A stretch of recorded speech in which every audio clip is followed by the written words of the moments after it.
왜 나를 깊은 어둠 속에 홀로 두시는지, 어두운 밤은 왜 그리 길었는지, 나를 고독하게, 나를 낮아지게, 세상 어디도 기댈 곳이 없게 하셨네.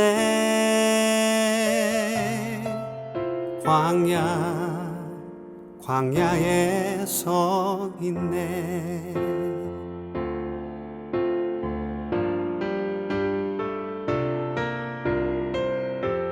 주님만 내 도움이 되시고, 주님만 내 빛이 되시는, 주님만 내 친구 되시는 광야. 주님 손 놓고는 단 하루도 살 수 없는 곳, 광야에 서 있네.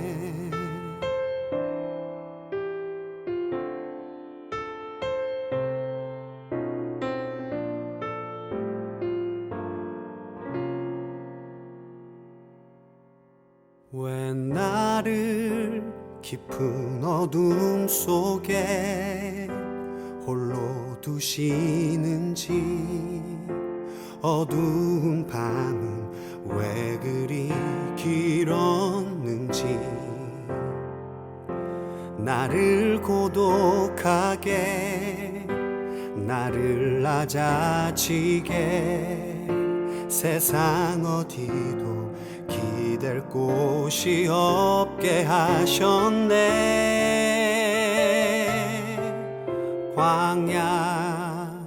광야에 서 있네.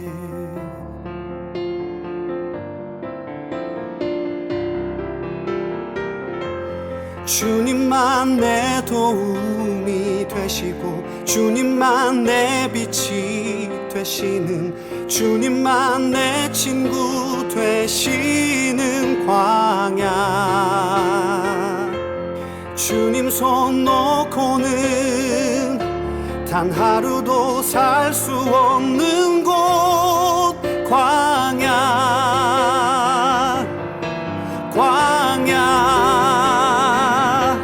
주께서 나를 사용하시려, 나를 더 정결케 하시려, 나를 택하여 보내신 그곳, 광야. 성령이 내 영을 다시 태어나게 하는 곳,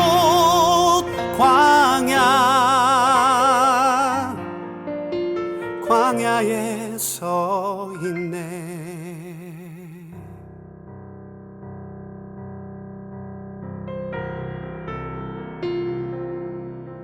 내 자가 산산이 깨지고 높아지려 했던 내 꿈도 주님 앞에 내어놓고, 오직 주님 뜻만 이루어지기를, 나를 통해 주님만 드러나시기를.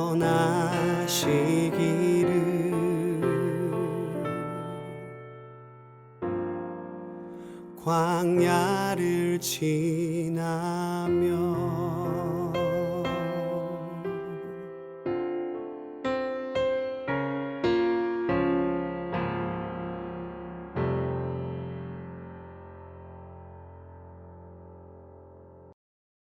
오늘 함께 볼 말씀은 창세기 31장 1절에서 3절과 11절에서 13절 말씀입니다.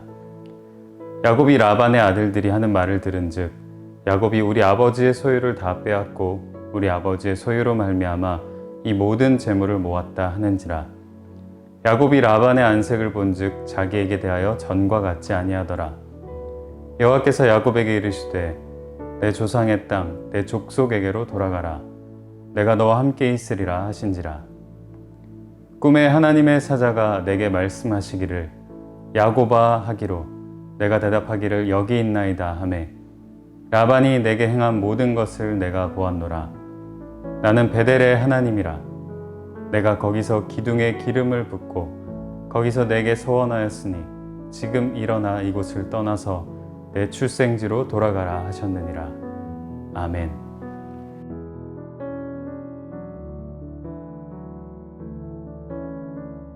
(9월 30일) 어머니 기도에 함께한 모든 어머니들을 주님의 이름으로 환영합니다.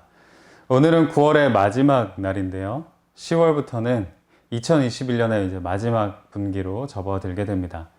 실감이 좀 나지 않는데 다가오는 이 가을을 주님과 더 깊은 교제의 기회로 삼으시는 어머니들이 되시기를 바라고 또 기도하겠습니다. 지난주에 홀로 외로운 사막의 밤을 지냈던 그 야곱은 밧단 아람에 있는 외삼촌 라반의 집에 정착하게 됩니다. 야곱은 그곳에서 크게 두 가지 경험을 하게 되는데요. 하나는 가정을 꾸리는 경험이었습니다. 자기를 위해서만 살아가던 이 야곱이 돌봐야 할 2명의 아내와 11명의 자녀를 얻게 된 것이죠. 다른 한 경험은 가족을 늘 속여왔던 야곱이 되려 외삼촌 라반에게 속임을 당하는 경험이었습니다. 자기보다 더 지독했던 한 사람을 만나게 된 것이죠. 라헬을 사랑해서 7년을 섬기겠다고 한 야곱을 속여서 레아를 먼저 주고 라헬을 위해 다시 7년을 일하게 했습니다. 14년을 그렇게 야곱은 라반 밑에서 일을 하게 됩니다. 그런데 품삯, 이 대우가 썩 좋지 못했던 것 같습니다.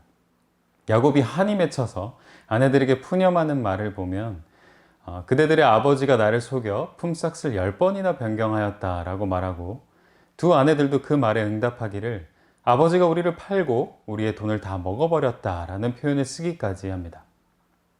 그래서 더 이상 견디기 어렵다고 판단한 야곱은 라반이 자리를 비운 사이에 모든 것을 가지고 도망칩니다. 결과적으로 보면 또 도망치게 된 것이죠. 야곱의 심정이 어땠을까요? 에서로부터 도망치듯이 여기서 또 도망치게 되는구나. 내가 뿌린 것을 고스란히 거두는구나.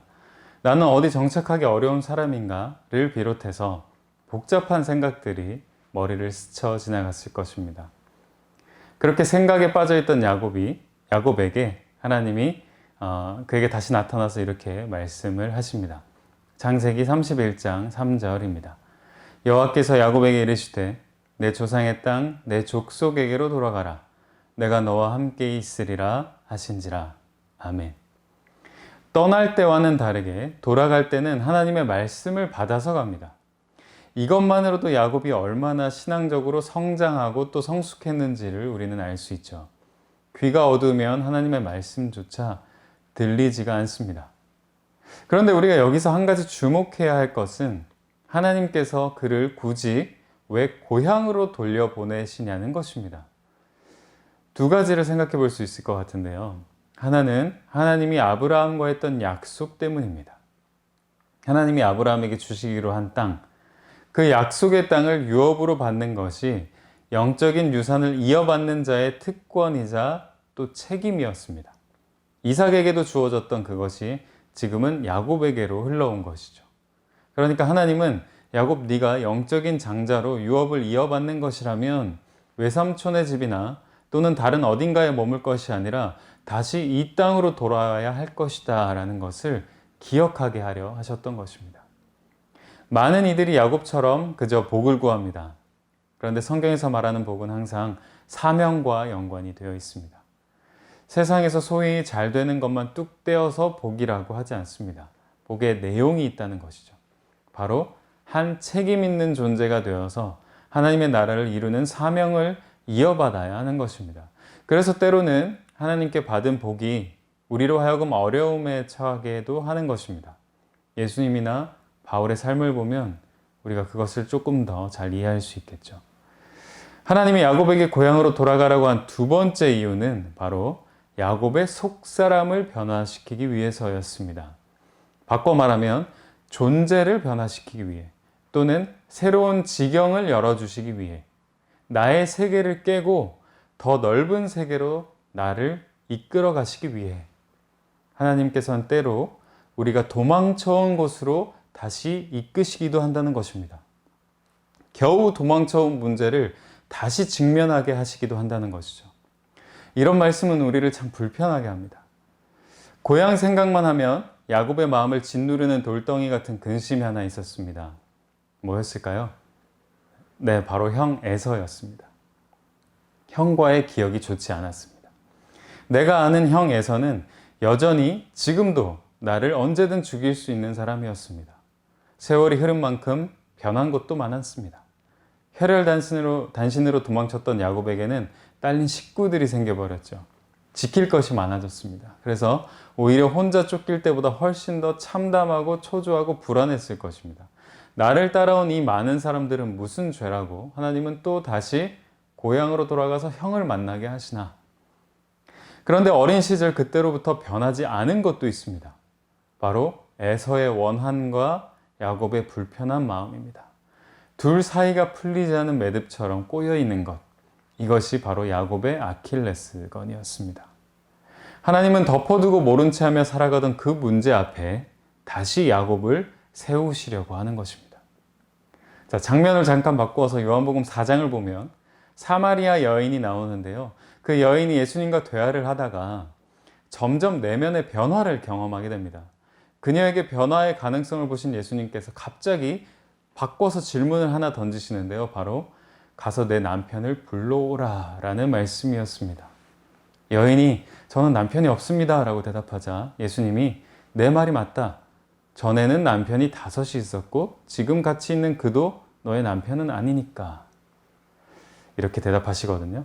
전에 있었던 남편 5과 지금 함께 있는 남편이 아닌 남자. 예수님의 말을 들어보면 이 여인에게 남자와 얽혀있는 문제가 얼마나 큰 고민이었으며 더 나아가 고통이 되었을지 상상이 됩니다. 이 문제를 예수님과 나누고 나서 여인은 더욱 담대하게 예배에 대한 질문으로 나아가게 되는데요. 그리고는 예수님으로부터 다음과 같은 답변을 끌어내죠. 우리가 지금도 예배를 시작할 때 자주 선포하는 바로 그 말씀, 요한복음 4장 23절과 24절입니다. 아버지께 참되게 예배하는 자들은 영과 진리로 예배할 때가 오나니 곧 이때라.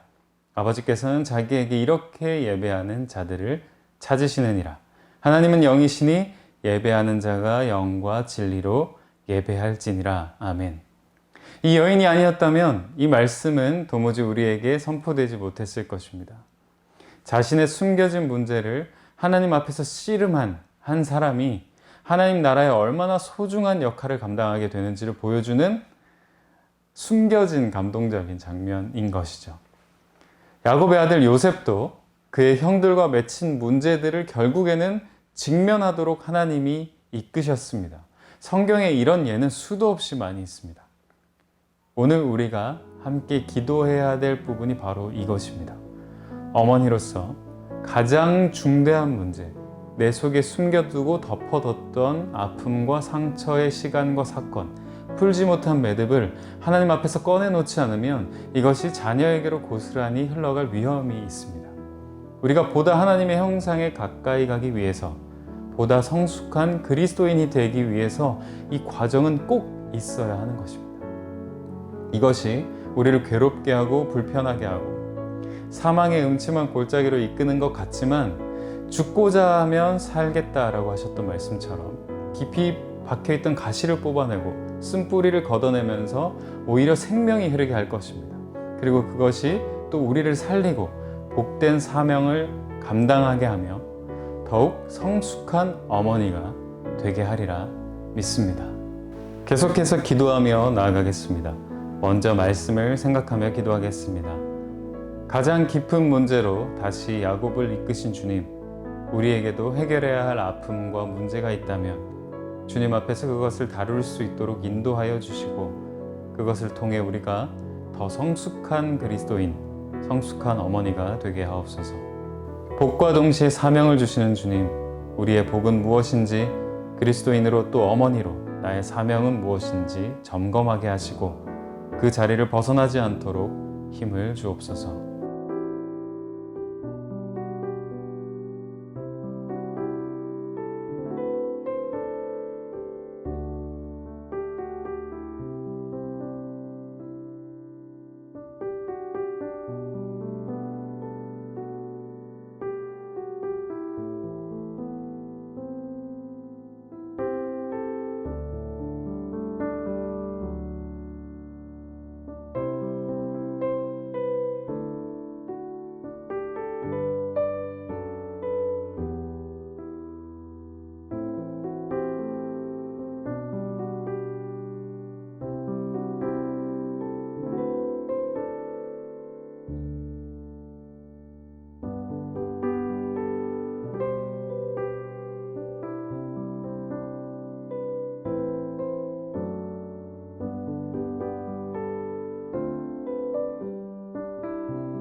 이번에는 자녀를 위해 기도하겠습니다.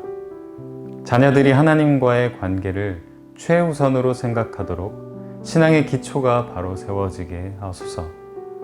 자녀들의 약함을 아시는 주님, 그들의 연약한 모습과 그릇된 습관, 반복되는 문제를 이겨낼 수 있는 용기와 힘을 주소서.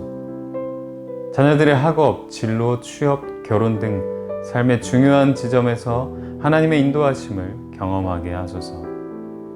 수험생 자녀들에게 지혜와 집중력을 주시고 끝까지 포기하지 않고 달려나갈 수 있도록 함께하여 주옵소서.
계속해서 가정을 위해 기도하겠습니다.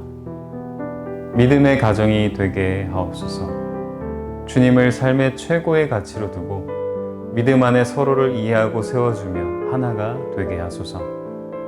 생활의 염려를 아시는 주님, 우리에게 일용할 양식을 허락하시고 경제적으로 어려움을 당하지 않도록 지켜 보호하소서. 서로의 마음에 상처를 주고 아픔을 준 일이 있다면 용서를 구하게 하시고 관계가 회복되게 하소서.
이번에는 교회를 위해 기도하겠습니다. 한 사람 한 사람이 말씀 앞에 바로 서서 자신을 낮추는 교회가 되게 하소서. 자신보다 남을 더 낮게 여기며 겸손한 공동체가 되게 하소서. 코로나로 공동체성이 사라져가는 교회를 붙드시고 각 사람의 신앙이 무너지지 않게 지켜주소서. 코로나 이후 시대를 준비하며 세상과 소통하며 주님의 빛을 비추는 교회 되게 하소서.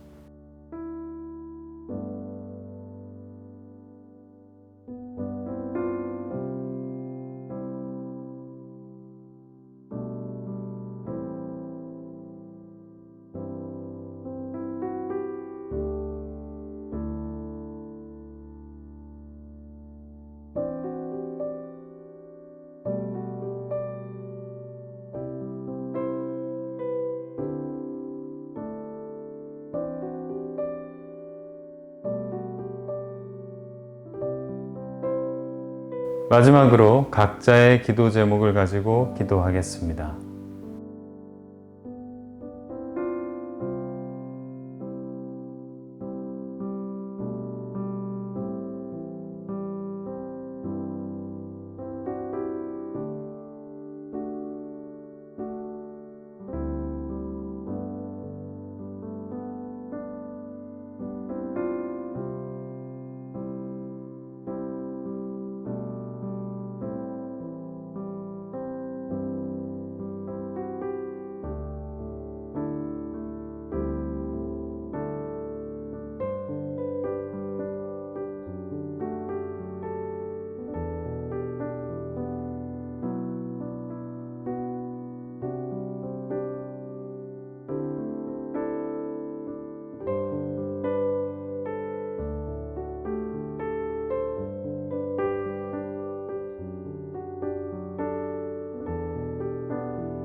하나님, 오늘도 우리 어머니들 일상에서 잠시 시간을 떼어 하나님 앞에 이렇게 섰습니다. 이 모습을 귀하게 보아주시고 자녀와 가정과 교회를 위해 기도하는 이 작은 시간들이 모여 큰 변화의 물결로 다가오는 것을 경험하게 하옵소서. 때로는 도망쳐온 문제로 우리를 다시 이끄시지만 그것으로 또한 우리를 다시 살게 하시는 주님을 의지합니다. 그 주님의 손에 오늘 하루도 우리 모두를 의탁합니다. 감사드리며 예수님의 이름으로 기도합니다. 아멘.